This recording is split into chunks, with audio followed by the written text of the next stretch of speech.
ನಮಸ್ಕಾರ ಕರ್ನಾಟಕ. ಎಲ್ಲರೂ ಹೆಂಗಿದ್ರಪ್ಪ? ನಾನಂತೂ ಸಖತ್ತಾಗಿದ್ದೀನಿ. ನೀವು ಕೂಡ ಎಲ್ಲರೂ ಆರಾಮಿದ್ರು ಅಂತ ಅನ್ಕೋತೀನಿ.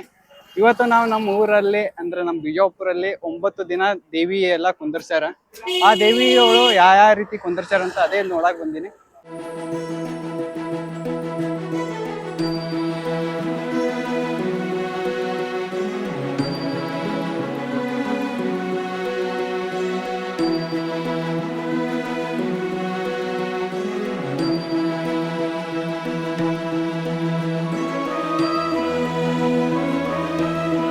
ನಮಸ್ಕಾರ ಎಲ್ಲರಿಗೂ. ಇಲ್ಲಿ ರಾಮ ಮಂದಿರ ಹೋಗುವಂಥ ಒಂದು ರಸ್ತೆಯಲ್ಲಿ ಪ್ರತಿ ವರ್ಷ ಇವತ್ತಿಂದ ವರ್ಷದಿಂದ 46 ವರ್ಷ ಇತ್ತು. ಇಲ್ಲಿ ನವರಾತ್ರಿ ದಿನ ಒಂದು ದೇವಿ ವಿಗ್ರಹವನ್ನು ಪ್ರತಿಸ್ಥಾಪನೆ ಮಾಡಿ ಪ್ರತಿ ವರ್ಷ ಅವರು ವಿಜೃಂಭಣೆಯಿಂದ ಆಚರಣೆ ಮಾಡ್ತಾರೆ. ಇದು 9 ದಿನ ದೇವಿಗೆ ಯಾಕೆ ಪ್ರತಿಸ್ಥಾಪನೆ ಮಾಡ್ತಾರೆ ಮತ್ತು ಇಲ್ಲಿ ಅವರು ಯಾವ ರೀತಿ ಸ್ಟಾರ್ಟ್ ಮಾಡಿದ್ರು, ಇವತ್ತಿನ ಮಟ್ಟ ಯಾವ ರೀತಿ ಬೆಳೆದಿದ್ದಾರೆ ಎಲ್ಲ ಕೇಳೋಣ ಬನ್ನಿ. ಇದು 9 ದಿನ ನವರಾತ್ರಿ ಯಾಕೆ ಮಾಡ್ತದೆ ಸರ್? ನೋಡ್ರಿ, ಆದಿಶಕ್ತಿಯ ಒಂದು ಶುಂಭ ನಿಶುಂಭರ ಸಂಹಾರ ಮಾಡಿದ ದಿನ ವಿಜಯದಶಮಿ. ಆ ವಿಜಯದಶಮಿ ಅಂಗವಾಗಿ ಈ ಒಂದು ಹಬ್ಬವನ್ನು ಆಚರಿಸ್ತಾರೆ. ಮತ್ತು ನಮ್ಮ ಈ ಒಂದು ಶ್ರೀ ಸಿದ್ದೇಶ್ವರ ಆದಿಶಕ್ತಿ ತರುಣ ಮಂಡಳಿಯು 1979ರಲ್ಲಿ ಸನ್ಮಾನ್ಯ ಶ್ರೀ ಶ್ರೀಶೈಲಣ್ಣ ಗಚ್ಚಿನಮಠ ಇವರ ಒಂದು ನೇತೃತ್ವದಲ್ಲಿ ಈ ಒಂದು ಮಂಡಳಿಯನ್ನು ಸ್ಥಾಪಿಸಲಾಯಿತು. ಹಲವಾರು ಯುವಕರ ಒಂದು ಅವಾಗ ನಮ್ಮ ಹಿರಿಯರವರು, ಈಗ ನಾವು ಸಣ್ಣವ್ರದೇವಿ, 46 ವರ್ಷ ಆಯಿತು. ಈಗ ನಾವು 30 ವರ್ಷ ನಾವು ನೋಡ್ಕೊತ ಬಂದಿದ್ದು. ಶ್ರೀಶೈಲಣ್ಣವರು ಅವ್ರ ಜೊತೆ ಸಾಕಷ್ಟು ಹಿರಿಯರು ಈ ಒಂದು ಮಂಡಳಿಯನ್ನು ಸ್ಥಾಪಿಸಿದರು. ಅದಾದ ನಂತರ ಅವ್ರ ಸುಪುತ್ರರು ಈಗ ಗುರುಪಾದ ಗಚ್ಚಿನಮಠ ಅವರು, ಯುವ ನಾಯಕರು, ಅವರು ಕೂಡ ಈ ಒಂದು ಮಂಡಳಿಯನ್ನು ನೇತೃತ್ವ ಅವ್ರು ನಡೆಸ್ಕೊಂಡು ಹೊಂಟಿದ್ದಾರೆ. ಹಾಂ, ಆದ ಹಿಂದೆ ಶ್ರೀಶೈಲಣ್ಣ ಗಚ್ಚಿನಮಠ ಅವರು ಇದ್ದ ಕಾಲದಲ್ಲಿ ಆ ಮಂಡಳಿ 25ನೇ ವರ್ಷ ಏನು ಸುವರ್ಣ ಮಹೋತ್ಸವ ಅಂತಾರಲ್ಲ, ಬೆಳ್ಳಿ ಮಹೋತ್ಸವ, ಆ ಬೆಳ್ಳಿ ಮಹೋತ್ಸವದ ಅಂಗವಾಗಿ ಸಾಕ್ಷಾತ್ 101 kg ಬೆಳ್ಳಿಯ ಒಂದು ಭವ್ಯ ಮೂರ್ತಿಯನ್ನು ಶ್ರೀಶೈಲಣ್ಣ ಗಚ್ಚಿನಮಠ ಅವರು ಈ ಮಂಡಳಿಗೆ ನಮಗೆ ಕಾಣಿಕೆಯನ್ನಾಗಿ ನೀಡಿದರು. ಇಲ್ಲಿ ಕಾಣ್ತಾ ಇರ್ಬೋದು ನೀವು, 101 kg ಬೆಳ್ಳಿ ಮೂರ್ತಿ ಇದೆ ರೀ. ನೋಡ್ತಾ ಇರೋದು 101 kg ಬೆಳ್ಳಿ ಮೂರ್ತಿ ಸರ್. ಇದು ಕಾಣಿಕೆಯಾಗಿ ಕೊಟ್ಟರು ಸರ್. ಕಾಣಿಕೆಯಾಗಿ ಕೊಟ್ಟಿರ್ತಾರೆ. ಹಲವಾರು ಅವರು ನಾಯಕತ್ವದಲ್ಲಿ ವಿಜಯಪುರ ನಗರದಲ್ಲಿ ಒಂದು ಸಣ್ಣ ವ್ಯಾಪಾರಸ್ಥರಿಂದ ದೊಡ್ಡ ಇಂಡಸ್ಟ್ರಿಯವರು ಅವರಿಗೆ ಒಂದು ದೇಣಿಗೆ ಸಲ್ಲಿಸಿ ಈ ಒಂದು ನಮ್ಮ ಮಂಡಳಿಗೆ ಒಂದು ಆಶೀರ್ವಾದ ಮಾಡಿದ್ದಾರೆ. ಪ್ರತಿ ವರ್ಷ ದೇಣಿಗೆ ಅಂತ ಕೊಡ್ತಾರೆ ಸರ್.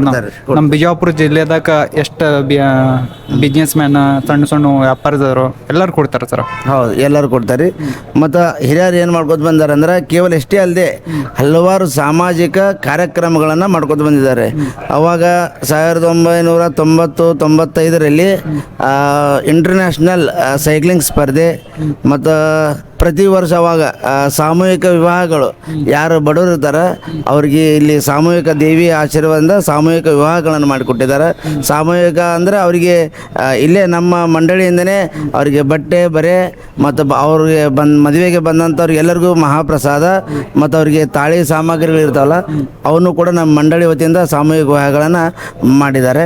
ಯಾವುದೇ ತಂಟೆ ತಕರಾರಿಲ್ಲದೆ ಅವಾಗೆಲ್ಲ ನಿರಾಳವಾಗಿ ದೇವಿ ಆಶೀರ್ವಾದದಿಂದ ಮತ್ತು ನಮ್ಮ ಶ್ರೀಶೈಲಣ್ಣ ಗಚ್ಚಿನಮಠ ಆಶೀರ್ವಾದ ಆಗಿದ್ದಾವೆ. ಅದಾದ ನಂತರ ಅನ್ನಪ್ರಸಾದ ಸೇವೆ, ಪ್ರತಿನಿತ್ಯ ಇಲ್ಲಿ ಅನ್ನಪ್ರಸಾದ ಸೇವೆ ನಡೀತಾ ಇದೆ. ಮತ್ತು ಸರ್ಕಾರಿ ಆಸ್ಪತ್ರೆಯಲ್ಲಿ ಇರ್ತಕ್ಕಂಥ ಬಡ ರೋಗಿಗಳಿಗೆ ಹಣ್ಣು ಹಂಪಲುಗಳನ್ನು ಹಂಚುವುದಾಗಲಿ, ಆಮೇಲೆ ಖೈದಿಗಳಿಗೆ ಅಲ್ಲಿ ಕೂಡ ಹಣ್ಣು ಹಂಪಲು ಹಚ್ಚೋದಾಗಲಿ, ಮತ್ತು ಅನಾಥಾಶ್ರಮಗಳಿಗೆ ಅವ್ರಿಗೆ ಹೊದ್ಕೊಳ್ಳಿಕ್ಕೆ ಹೊದಿಕೆ, ಆಮೇಲೆ ಚಳಿಗಾಲದಲ್ಲಿ ಸ್ವೆಟ್ರ್, ಈ ರೀತಿ ನಾನಾ ರೀತಿಯಾದಂಥ ಸಾಮಾಜಿಕ ಕೈಂಕರ್ಯಗಳನ್ನು ನಮ್ಮ ಮಂಡಳಿಯವರು ಮಾಡ್ಕೊಳ್ತಾ ಬಂದಿದ್ದಾರೆ.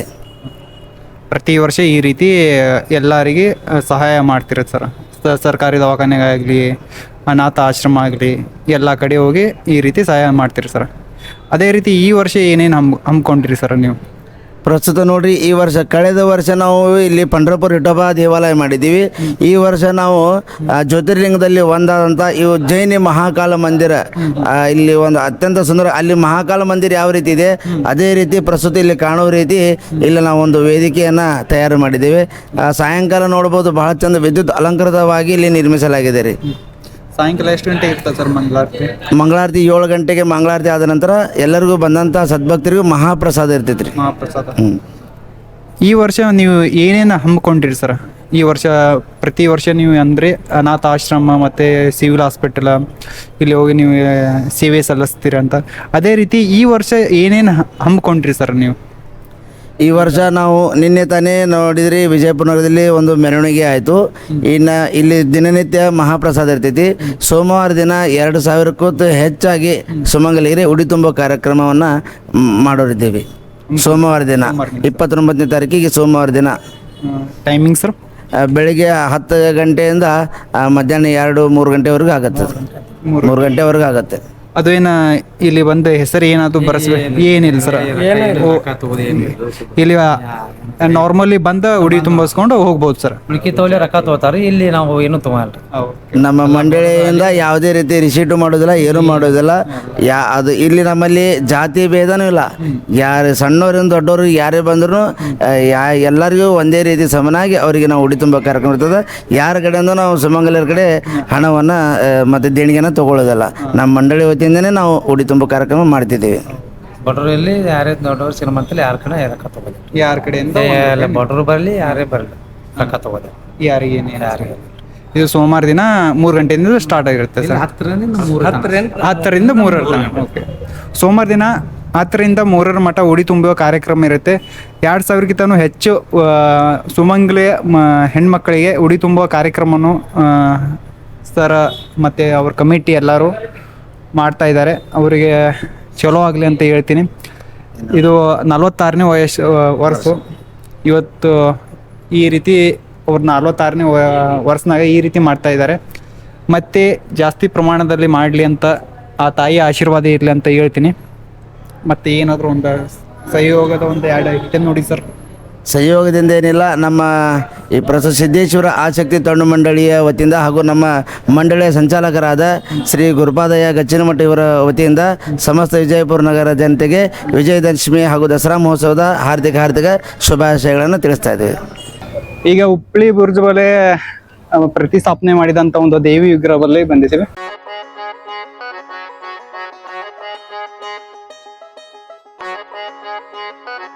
ಗುರು ಇವಾಗ 3ನೇ ದೇವಿಯ ವಿಗ್ರಹ ನೋಡಕ್ಕಂತ ಬಂದಿದ್ದೀವಿ.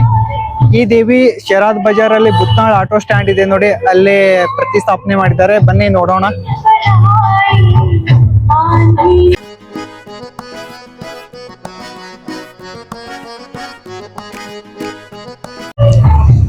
ಇದು ಇಷ್ಟು 3 ಪ್ಲೇಸ್ಗಳಲ್ಲಿ ಕುಂದರಿಸಿದಂತ ದೇವಿಗಳ ವಿಗ್ರಹಗಳನ್ನು ನಾವು ನೋಡಿದೀವಿ ಇವಾಗ. ಮತ್ತೆ ಸಾಕಷ್ಟು ಪ್ಲೇಸ್ಗಳಲ್ಲಿ ಕುಂದರಿಸಿದ್ದಾರೆ. ಇವಾಗ ಸದ್ಯಕ್ಕಂತೂ ನಾವು 3 ಪ್ಲೇಸ್ ಅಷ್ಟೇ ನೋಡಿದ್ದೀವಿ. ಈ ವಿಡಿಯೋ ಇಷ್ಟ ಆದ್ರೆ ಲೈಕ್ ಮಾಡಿ, ಕಮೆಂಟ್ ಮಾಡಿ, ಶೇರ್ ಮಾಡಿ, ಮತ್ತೆ ಚಾನಲ್ ಸಬ್ಸ್ಕ್ರೈಬ್ ಮಾಡಿಕೊಳ್ಳಿ. ಮತ್ತೆ ನಗ್ತಾ ಇರಿ, ನಗಿಸ್ತಾ ಇರಿ. ಜೈ ಕರ್ನಾಟಕ.